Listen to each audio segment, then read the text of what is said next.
বগুড়ায় কেমন দেখছেন শেষ সময় প্রচারণার খবর জানাবেন। বৃষ্টি শেষ সময়ে এসে কিন্তু বগুড়ায় প্রার্থীদের যে প্রচারণা সেটি বলা চলে একেবারে তুঙ্গে উঠেছে। নির্মাণে নাম্বার 1 শাহ সিমেন্ট। আমরা সকাল থেকে বগুড়ার আজকে মোটামুটি 3টি সংসদীয় আসন, বগুড়া সদর, বগুড়া কাহালু এবং নন্দীগ্রাম মিলিয়ে বগুড়া 4, এবং এই মুহূর্তেই শেষ বিকেলে বৃষ্টি আমি রয়েছি বগুড়া 1 আসন, যেটি সোনাতলা এবং সারিয়াকান্দি উপজেলা নিয়ে গঠিত।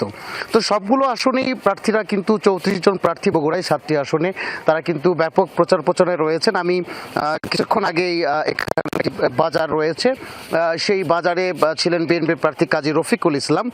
তিনি এর আগেও সংসদ সদস্য ছিলেন। তিনি এবং অন্যান্য প্রার্থী তারা প্রত্যেকেই কিন্তু নানান ধরনের প্রতিশ্রুতি দিচ্ছেন এবং তারা বলছেন যে তারা নির্বাচিত হলে কি করবেন, সেই প্রতিশ্রুতিগুলো নিয়ে তারা ভোটারদের কাছে যাচ্ছেন, ভোট প্রার্থনা করছেন।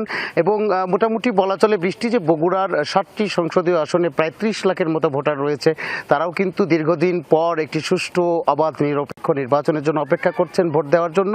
সবকিছু মিলিয়ে আসলে বগুড়ায় এই মুহূর্তে প্রচারণার শেষ দিকে এসে কিন্তু ব্যাপক জমজমাট প্রচারণা বোঝা যাচ্ছে। ধন্যবাদ সুজন, আমরা শুনছিলাম।